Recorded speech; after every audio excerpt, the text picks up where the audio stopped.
A paz seja convosco. Amém. Quer que liguar? Não precisa?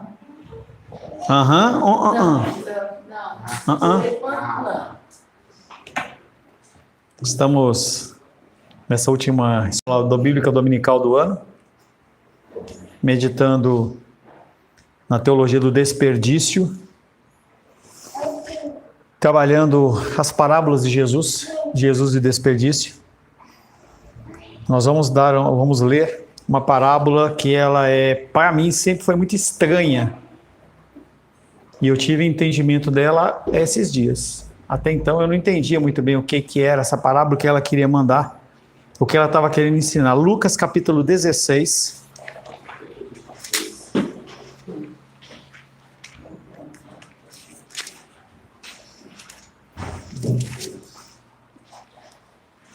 Duas pessoas têm um óculos com o seu, você e o Clark Kent. Lucas capítulo 16, nós vamos ler do verso 1 ao 13. Tem cadeira aqui, Felipe. Começa pelo Felipe, o Arraiane, verso 1, 2 e 3. 3 cada um, por gentileza. Lucas 16, versos de 1 a 13. A Raiane vai começar a ler, ela vai se ler de 3 em 3 versículos. Do que? 16? Do 1 ao 13. Disse Jesus também aos discípulos: havia um homem rico que tinha um administrador, e esse lhe foi denunciado como quem estava a defraudar de seus bens. Então, mandando chamar, disse: que é isso que ouço a teu respeito? Presta contas da tua administração, porque já não podes mais continuar nela. Disse o administrador consigo mesmo: que farei, pois o meu senhor me tira a administração? Trabalhar na terra não posso, também de mendigar tenho vergonha. Eu sei o que farei, para que quando for demitido da administração, me receba em suas casas. Tendo chamado cada um dos devedores do seu senhor, disse ao primeiro: quanto deves ao meu patrão? Respondeu ele: 100 caras de azeite. Então disse: toma a tua conta, aceita-te depressa e escreve 50.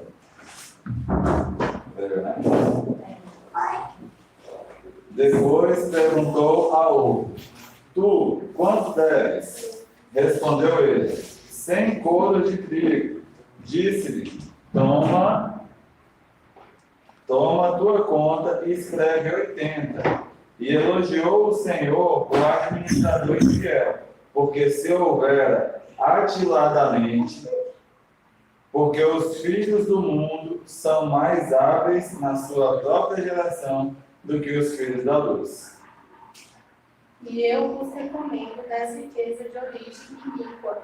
Fazei amigos, para que, quando aquelas vos faltarem, esses amigos vos recebam nos tabernáculos eternos. Quem é fiel no pouco também é fiel no muito, e quem é injusto no pouco também é injusto no muito. Se, pois, não vos tornastes fiel na aplicação das riquezas de origem injusta, quem lhes confiará a verdadeira riqueza?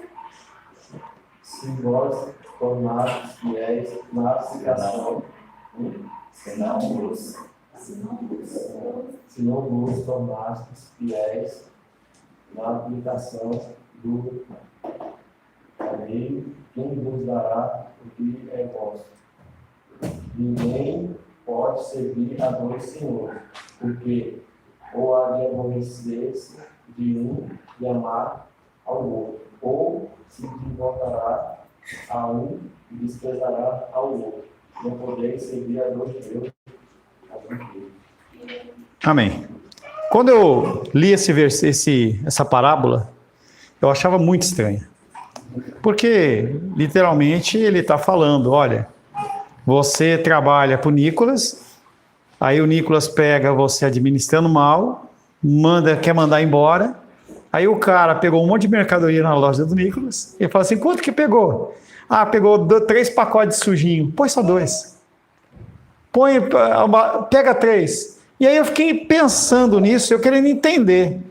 E aí, meditando, estudando na parábola, a gente vê que a chave dessa parábola, ela não está nessa movimentação financeira, mas ela é a chave nessa parte aqui.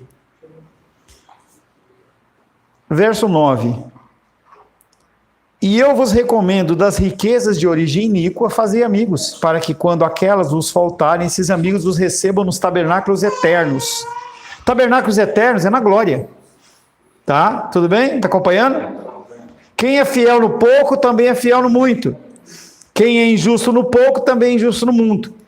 Se, pois, não vos tornasse fiéis na aplicação das riquezas, a aplicação das riquezas de origem injusta. Essa injustiça não está falando de roubo. Está falando do mundo, o comércio, como é o mercado hoje. Em que se a pessoa está com fome, você morre de fome porque você não tem dinheiro para comprar, você não compra. Então, começa a dar um sentido diferente nessa parábola. Essa parábola tem causado muita estranheza, inclusive para mim até então. É difícil pensar que Jesus teria recomendado um homem sem escrúpulos como modelo para a vida cristã. Mas se conseguirmos entendermos a parábola em seu contexto original, ela terá algo importante a nos ensinar sobre desperdício. E aí outra passagem importante, o dono do comércio, o dono do negócio lá, ele fala, e elogiou o Senhor, o administrador infiel. Quem é esse Senhor? Quem é esse Senhor que está elogiando? Pode falar. Senhor, Jesus. Ele está elogiando. E aí a gente tem que entender o que é que está acontecendo aí. Tá? Oi? É polêmico, mas se a gente entender a coisa, conforme a gente vai, vamos devagar. Eu demorei um tempo para conseguir entender isso. O administrador foi acusado de fraude. A gravidade da sua situação foi analisada pelo próprio dono do negócio, pelo administrador. Ele estava fazendo algum gato lá. Alguma coisa ele estava fazendo de errado. Não se especifica. Não dá para dizer. Eu sei que dentro do comércio normal, o administrador, o dono do negócio, pegou ele fazendo alguma coisa errada. Ou ele estava roubando dinheiro, ou ele estava pegando mercadoria e não estava cobrando. Alguma coisa ele estava fazendo. E aí quando ele é pego, o cara fala, dá conta aí, fecha aí, porque você vai ter que ser mandado embora. E o cara vai lá e pega todas as contas das pessoas que estavam devendo para ele e começa a baixar o valor. E o dono do negócio vê ele fazendo isso e fala, cara, você é um cara legal, você é um cara bacana. E é estranho isso. Hã? Não. Diante das opções que aquele homem, o ladrão, vamos dizer assim, tinha, ele olhou e falou assim, eu não gosto de trabalhar no campo. Era a opção que tinha ali. Eu não quero mendigar. O que eu vou fazer? Diante das opções que tinha, decidiu que a melhor maneira de contornar a sua demissão seria fazer amigos que dariam boas-vindas às suas casas. Para fazer tais amigos, entendendo que isso é uma parábola, hein? Diminuiu as contas devidas do patrão. Agiu astutamente, preparou seu futuro, tirando a vantagem que ele mesmo receberia, uma vez que o administrador era responsável para entregar a quantidade correta das vendas feitas contratadas. O que ele está falando? Primeiro, o administrador, o dono do negócio, quem é? Jesus Cristo. Quem é o administrador infiel? Nós. Quem que eles estão fazendo? O que ele está fazendo com esses recursos que são humanos que nós ganhamos? Investindo em evangelismo. Eles estão investindo em coisas eternas. Por isso que ele fala que quando você abençoa a obra do Senhor, dentro desse contexto, desse dinheiro que você ganha, que ele chama de mundano e iníquo, porque tem a ver com o mundo, não com um negócio escuso, você está investindo numa coisa que é eterna, não numa coisa que é terrena. Que é exatamente o que eu falei hoje no devocional e exatamente o que o Glorify falou. Cuidado com o que você tem feito com os seus recursos. E a gente já conversou bastante sobre essa questão, em que ninguém tem que vender o carro para dar para a igreja, ficar andando, não comer pizza, não sair fazendo nada, não é nada disso. Mas a gente tem que ter o entendimento de que parte desses recursos que o Senhor tem nos concedido tem um objetivo específico: abençoar o reino de Deus. E aí a gente vai cair aqui no versículo em que ele fala aqui, verso 9, eu vos recomendo, das riquezas de origem iníqua, fazei amigos. Que amigos são esses? Missionários, o próximo. Para que quando aquelas vos faltarem, esses amigos os recebam nos tabernáculos eternos. Onde são os tabernáculos eternos? Na glória. São as pessoas que vão ser salvas através da sua ação. Volto a dizer, você tem que ter equilíbrio e sabedoria de como gerenciar e administrar isso. Só você talvez não veja a prosperidade que você está vivendo. Só você. Quando eu fico olhando para vocês e eu tiro uma fotografia de 5 anos atrás, a situação era totalmente diferente. Mas como é que é? Não só isso, cara. 5 anos atrás. 5 anos, não tem nada a ver com a nossa igreja, não tem nada a ver, tem a ver com o seu modo de agir e o seu posicionamento. Se você olhar há 5 anos atrás, 6 anos atrás e olhar hoje, você vai ver uma coisa diferente.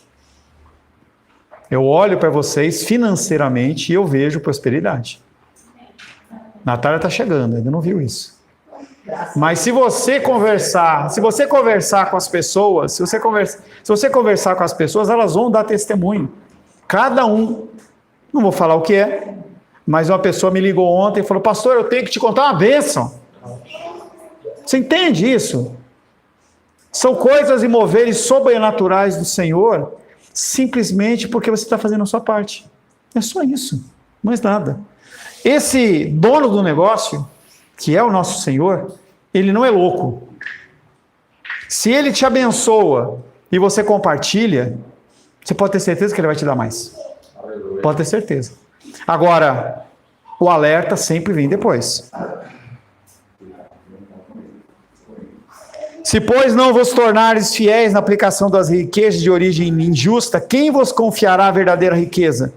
Se não vos tornasses fiéis na aplicação do alheio, quem vos dará o que é vosso? Ninguém pode servir a 2 senhores, porque ou há de aborrecer-se de um e amar ao outro, ou desprezará um, ou desprezará o outro, não poder servir a Deus e as riquezas, ou a sua própria desejo, a sua própria vontade. Tudo bem? Eu achei extremamente interessante. Continuando ainda essa condição das parábolas, dessa parábola.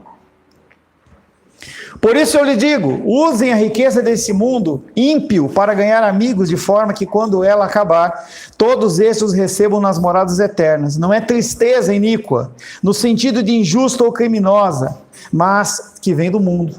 Dinheiro se cria e imprime no mundo, não na igreja. E aí a gente tem visto as igrejas trabalhando uma vertente diferente. Não você ser próspero para abençoar, você ser próspero para você ser próspero. É eu por eu. A minha provisão pela minha provisão. E a gente vê, se você começar a olhar essa igreja, você vê as pessoas em igrejas mais ricas, os caras fazendo, eu quero doar o meu Rolex de 40 mil reais. Mas para que ele vai lá fazer aquilo? Ele quer ser ostentado. Não é que ele está querendo abençoar vidas, ele está querendo mostrar a própria prosperidade. E a gente tem que tomar um cuidado com isso. Usar dinheiro sem este objetivo de alcançar vidas é desperdiçá-lo. E quanto desperdício há no mundo evangélico? Na minha vida, na sua vida, quanto desperdício. Nós estamos entrando no Natal. E aí o Natal, todo mundo quer comprar presente e tudo mais, comprar, e não há problema nenhum com isso. Mas o que vai acontecer com as suas contas no mês de janeiro? E também nós temos que tomar cuidado com os extremos. Então não vou fazer nada, não vou comemorar, não vou viver, não vou passear, não vou dar presente, porque não, e a confiança no Senhor? Tudo é questão de equilíbrio. Você tem que pensar, poxa, eu vou fazer a minha reserva. Sim, não tem problema, eu faço a minha reserva. Mas eu não vou deixar de viver, não vou deixar de me alegrar com a minha família. Há necessidades gritantes em grandes porções do mundo. Pessoas, no dia de hoje, não têm um pão para comer. A gente ajuda a missão Portas Abertas. Um dia desses aí, o Carlos, ele me ligou, pastor, eu quero ajudar na missão Portas Abertas, tal, o senhor direciona. Eu falei, tem 3 temas. Eu li os temas para ele, ele falou, pode mandar para esse. Alimentação de uma família. A gente não consegue mensurar que com 10 reais, 20 reais, 30 reais, você alimenta uma família uma semana.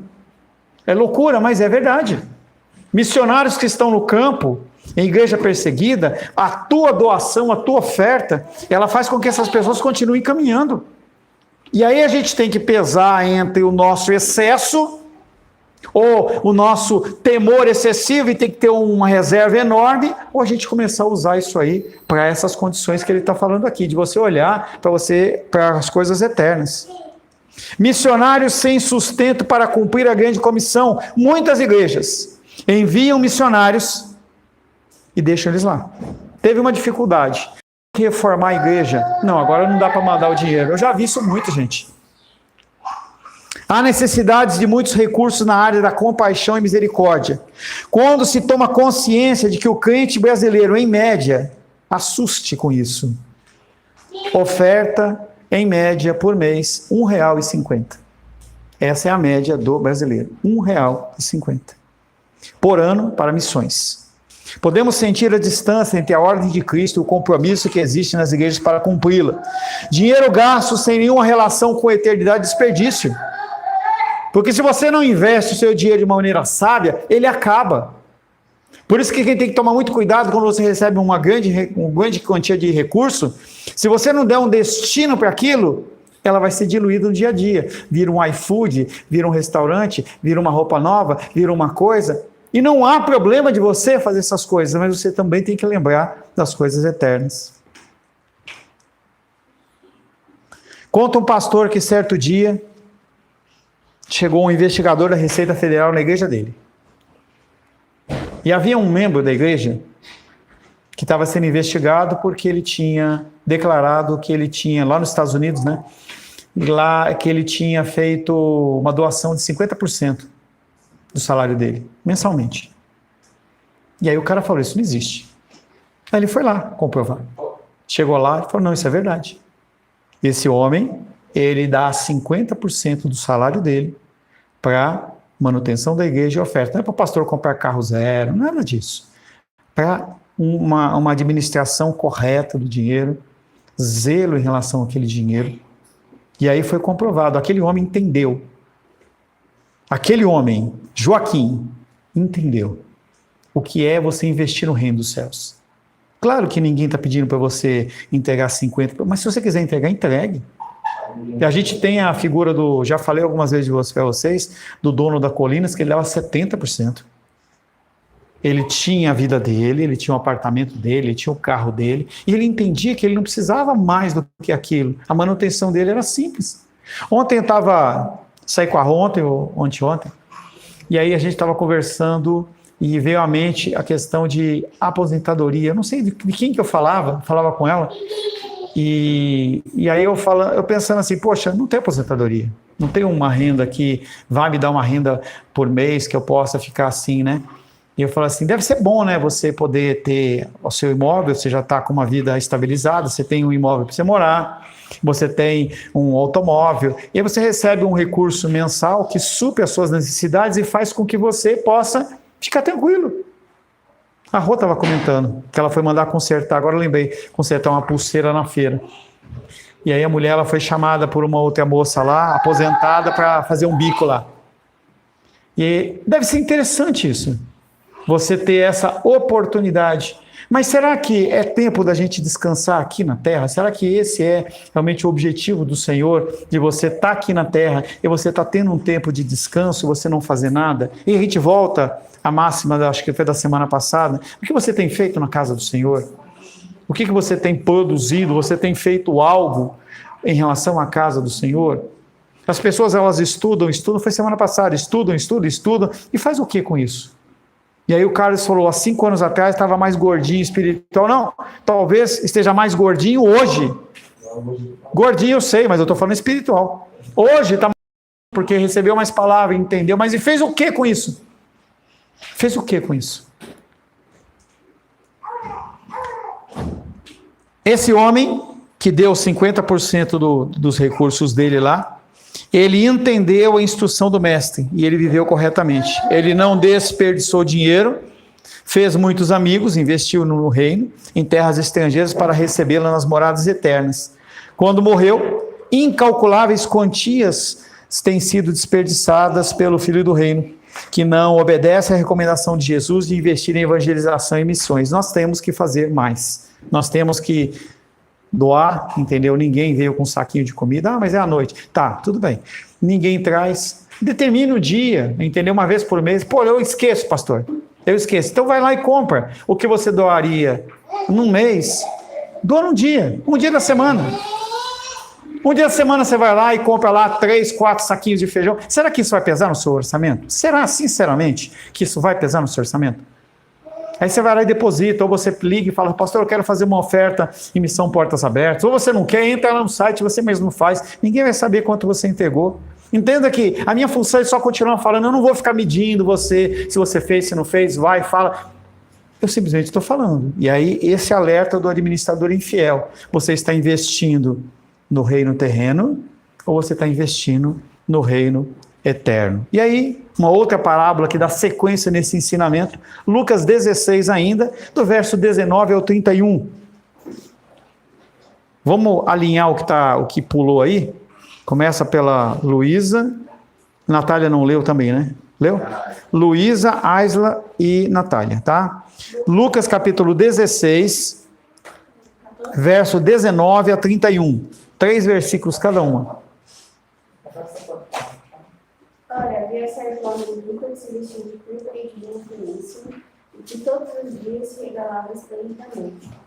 Havia também certo mendigo chamado Lázaro, coberto de chagas, que jazia à porta daquele, e desejava alimentar-se das migalhas que caíam da mesa do rico, e até os cães vinham lamber-lhe as úlceras. Aisla.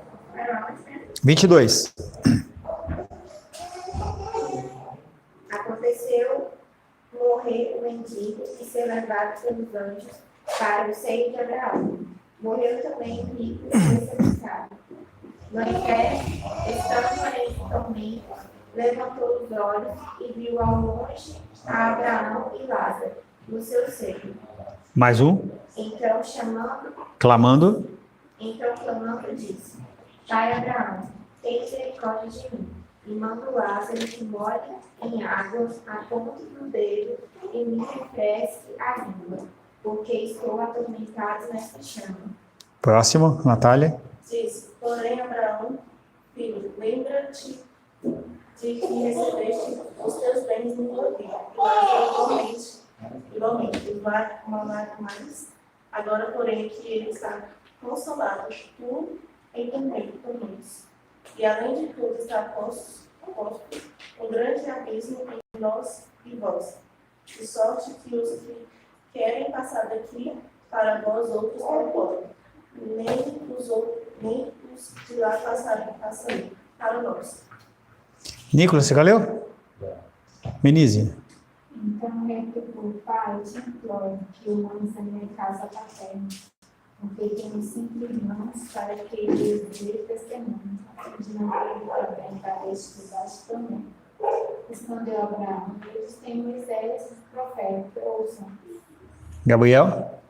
Mas ele insistiu: Não, pai Abraão, se alguém dentre os mortos for ter com eles, arrepender-se-ão. Abraão, porém, lhe respondeu: Se não ouvem a Moisés e aos profetas, tampouco se deixarão persuadir, ainda que ressuscite alguém dentre os mortos. Essa parábola ela trata dentro da mesma temática que a anterior, tanto que é uma logo depois da outra. Havia um homem rico que vivia e gastava dinheiro à vontade. E havia uma pessoa que era pobre e que clamava por comida e não recebia. Ou seja, aquele rico, ele não investiu os seus recursos de forma eterna. Ele investiu apenas nele. E aí os dois morrem. Há essa cena de um local que prefigura o inferno, porque nós estudamos em Apocalipse, nós temos o inferno e nós temos o Geena, que é o lago de fogo e enxofre. Então, o primeiro lugar onde se fica é o inferno. Depois do juízo, vai para o Geena. Conforme as pessoas vão morrendo, vai para o inferno ou para o Geena, depois vai para o Geena. E aí, nessa cena, havia o seio de Abraão, antes de Cristo, onde as pessoas ficavam lá, aguardando o julgamento, o que quer que seja. Havia um grande abismo, e havia a parte do inferno. Aquele rico que vivia conforme a sua vontade foi colocado no inferno. Não se fala sobre o jeito dele de agir, só fala que ele está lá no inferno. E aquele pobre está lá do outro lado. E aquele homem está sofrendo. E ele olha e fala: molha o dedo na minha língua, o dedo na água e me dá um refresco. Aquele sofrimento. E aí a voz de Abraão é: não tem como. Tem um abismo aqui. Não dá para passar nem da gente para aí, nem daqui para cá. E ele fica desesperado. Porque ele fala: poxa, tenho irmãos, tenho familiares lá que vão vir para esse lago de tormento. Porque eles vivem da mesma maneira. E o entendimento é que aquele homem, ele é o sacerdote da casa, é o líder daquele grupo. E a gente vai para aquele mesmo contexto. O sacerdote, ele tem esta influência dentro do Antigo Testamento inteiro, mostrando de que o comportamento de um é replicado pelos outros. Então, ele se preocupa com aquele homem, com aqueles outras pessoas, e fala assim: manda profeta, manda não sei o quê. Não adianta, porque a palavra está sendo pregada. O que você faz? É o título do devocional que eu mandei hoje. Quem tem ouvidos, ouça que o Espírito diz à igreja. O que Deus tem falado ao teu coração? Não o que eu tenho falado, o que Deus tem falado. Essa parábola destaca a verdade bíblica que não se pode julgar o desperdício superficialmente nessa vida. Se você julga o desperdício como tanto faz, você vai se enganar. Na vida vindoura teremos subsídios para julgar o bom uso das riquezas concedidas por Deus, mas ele já era. Lá no dia do juízo, você vai poder contemplar toda a sua vida e ver quanto tempo você desperdiçou em cada coisa. O tempo que eu deixei de ficar com minha esposa, com meu marido, com os meus filhos. Não, mas eu tenho que crescer. É necessário? É necessário. Essa semana eu brinquei com a Aisa, né? Ela mandou lá a postagem lá, mulheres independentes. Eu falei: olha só. Aí eu brinquei com ela. Eu falei assim: ei, estão cutucando você, hein, Aisa? Aí ela falou: não, mas tá tudo bem, pastor, tá tudo bem. O que o ser humano hoje quer fazer? Ele quer cada vez ser mais independente. Essa condição da independência: eu não preciso de homem, não preciso de mulher, não preciso de igreja, não preciso de nada. E a pessoa ela começa a construir a sua própria fortaleza, seu próprio reino, seu próprio império, como se essa pessoa comandasse a própria vida. A palavra de hoje à noite vai falar muito sobre isso. Teu é o reino, teu é o poder, tu é a glória. Não é minha, não é meu reino, não é meu poder, é dele. Essa contexto de soberania que a gente tem que entender. O rico em sua vida festiva certamente concluiu que Deus estava prosperando. A pessoa está prosperando, ganhando dinheiro. Pô, eu estou bem. Será que está bem? Será que a prosperidade ela não vem do diabo ou vem de Deus? De onde vem essa prosperidade? Será que Deus está testando o seu coração para ver até onde você vai? Até quanto você vai querer arregimentar de recursos, de bens para a sua vida? Lembra da parábola de Lucas que a gente já deve pensar? Deve passar por ela? Louco, hoje mesmo pediram a sua vida. Imagina você, a 5 minutos da sua morte, você tem o entendimento que você vai morrer. O médico te dá a carta e fala assim: você vai morrer. É hoje. Será que você vai se preocupar com o quê? Será que você vai olhar para o que você fez com o seu tempo e você vai conseguir mensurar? Será que você vai ter que apresentar o que ao Senhor? Você acha que você vai... Não, agora eu vou fazer uma doação de todo o meu dinheiro lá para a missão Portas Abertas. Você acha que vai resolver alguma coisa? Louco, hoje mesmo pedindo a sua alma. Ele recebeu os bens na vida, mas não soube usá-los, com a triste conclusão de que foram, na realidade, desperdiçados. Lázaro, o mendigo, sem nada a não ser suas chagas, roupas rasgadas e imundas, foi levado para o seio de Abraão pelos anjos quando morreu. Como poderia Deus desejar em sua presença alguém tão desprezível? O homem, ele vê o exterior. Deus vê o interior. O homem julga que Deus valoriza o que o homem aprecia. Deus, ele não valoriza o que você acha que é importante. E isso é um grande problema nos casais, por exemplo, em que eu acho que aquilo é importante e para o meu cônjuge não é importante. Eu posso querer fazer a maior graça daquilo ali para a pessoa... Não vale nada. O que nós temos oferecido a Deus? Será que esse oferecimento das coisas que nós damos a Deus são coisas aceitáveis a Ele ou não? O juízo surpreenderá, porque aqueles que são Lázaros, aqueles que tiveram realmente dificuldade nessa vida, sofrimento nessa vida, que se doaram, viu um videozinho muito interessante falando da questão do sacerdócio, e eu não estou falando isso para instigar nenhum homem a trabalhar mais do que já trabalha. Mas é porque senão a pessoa puxa por esse lado, aí mete o pé na jaca, pastor, é isso mesmo, hein? Fala Deus! Aqui os não gostam. Antes de você dizer fala Deus, ouve o que eu vou falar. E aí falava assim, a mulher que fala aí bastante na internet a respeito disso. Quando há uma conta a ser paga, a obrigação de pagar é do homem. Quando tem um barulho na casa, quem desce para ver o que está acontecendo é o homem. Quando tem que fazer algum tipo de sacrifício e abrir mão de alguma coisa para si, para que a família esteja bem, é o homem. Quem trabalha a horas extensas é o homem. E a linguagem do amor do homem para com a mulher é o sacrifício. Eu achei interessante, em especial, esse fim, porque realmente a condição é de sacrifício, que é exatamente o que nós temos que fazer com as nossas vidas. Nesse fim de ano, o que você vai fazer com seus recursos? Talvez você possa abençoar uma vida que não tem uma ceia de Natal, ou dar algum alimento, alguma coisa.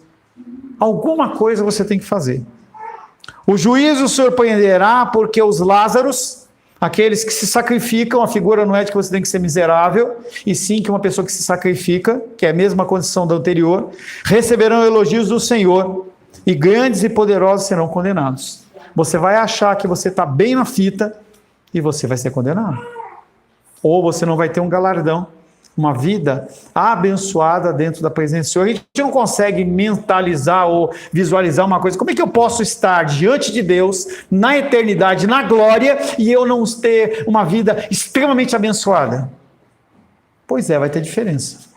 A Bíblia não fala sobre isso. Da mesma maneira que não fala quem é salvo e quem não é salvo.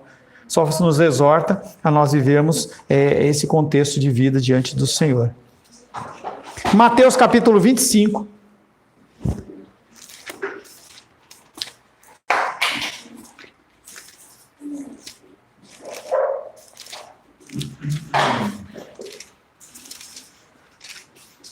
Mateus capítulo 25, versos de 1 a 13, 3 por vez. Começa com a Vânia, por gentileza. Gabriel não leu, não. Não leu? Gabriel, então, por favor. A parábola das 10 virgens. Então, o reino do céu será semelhante às 10 virgens que, tomando as suas lâmpadas, saíram a encontrar-se com o noivo. 5 delas eram nécias e 5 prudentes. As nécias, ao tomarem as suas lâmpadas, não levaram o azeite consigo. No entanto, as prudentes, além das lâmpadas, levavam o azeite nas vasilhas. Próximo. E tardando o noivo, foram todos tomados de sono e adormeceram. Mas à meia-noite ouviu-se um grito: eis o noivo, sabe, ao seu encontro. Então se levantaram todas aquelas virgens e preparavam as suas lâmpadas. E as nécias, Daniel. 9, Nós. 10, 9 e 10. 8, 9 e 10. E as nécias disseram aos prudentes: dai-nos o vosso azeite, porque as nossas lâmpadas estão se apagando. Mas as prudentes responderam: não, para que não nos falte e a vós outros. Ide antes aos que nos vendem e comprarem. E saímos para comprar, chegou o noivo, e as que estavam Apercebidas. entraram com ele para as Bodas. e fechou-se a porta. Luli. Mais tarde chegaram as diligências, clamando: Senhor, Senhor, abre-nos a porta. Mas ele respondeu: em verdade vos digo que não os conheço. Vigiai, pois, porque não sabeis o dia nem a hora. A gente usa bastante esse texto falando sobre horário, mas além disso, fala também sobre desperdício. Aquelas mulheres Eram 10 mulheres, 5. Eram 5 e 5 ou 10 e 10? 5 delas estavam preparadas para a vinda do Senhor. Estavam com a leitura bíblica em ordem, o tempo de oração em ordem, a frequência na casa do Senhor em ordem, eram misericordiosos com as pessoas, tinham uma vida piedosa diante do Senhor. E as outras, elas viviam mais ou menos. Tipo, quando eu ver um sinal, quando eu ver que a coisa está acontecendo realmente, aí eu faço alguma coisa. Isso acontece muito com jovens. Muito com jovens. Da idade do Daniel, até um pouco mais depois da Luísa, os jovens começam a achar que dá tempo de fazer qualquer coisa. E aí vai se diminuindo a oração, diminuindo a leitura, não participa mais disso, não participa daquilo, e acha que tem todo o tempo do mundo. Mas isso também vale para os adultos, em que as pessoas elas vão deixando de lado as coisas do Senhor, ou fazem apenas o básico, ou fazem a coisa apenas de uma forma religiosa. Eu estou aqui na igreja, mas eu estou pensando, sei lá, nas moscas, estou pensando no frango que eu vou comer, estou pensando em um monte de coisa. E aí, quando chega o momento, é essa situação das virgens nécias. Senhor, abre a porta. Não vos conheço. Uma situação em que a pessoa ela acha que tem um tempo, mas não tem. Isso funciona para os nossos entes queridos. Isso funciona para o nosso tempo. Já falei para vocês algumas vezes, várias vezes eu já vi pessoas fazendo homenagens a falecidos, mas que não cuidaram na vida eterna, na vida natural. E aí o caso mais emblemático, eu já falei com vocês também, uma senhora, que ela é a minha mãe na fé, ela era extremamente maltratada pelo pelo genro dela, não dava de comer, maltratava. Quando ela morreu, aqui no Campo da Esperança, ele contratou a capela melhor, encheu com as melhores flores e contratou a limusine para levar o caixão até lá. O cara foi dar na partida, não tinha gasolina. E eu fiquei olhando para aquilo e falei assim, para as pessoas que estão à volta dele, fica parecendo que o cara fez o melhor ato do mundo. Mas na verdade é que não vale absolutamente nada. As virgens nécias têm a ver com pessoas que não cuidam do seu tempo presente em relação à sua vida espiritual. Essa parábola de Jesus se encaixa na série de ensinamentos sobre o fim dos tempos e particularmente a segunda vinda. 5 virgens se distinguiram pela prudência e 5 pela insensatez. Essa distinção ficou clara apenas num ponto-chave. As prudentes levaram vasilhas de azeite, de maneira que quando ouviram o noivo chegar, elas tinham e as outras não tinham.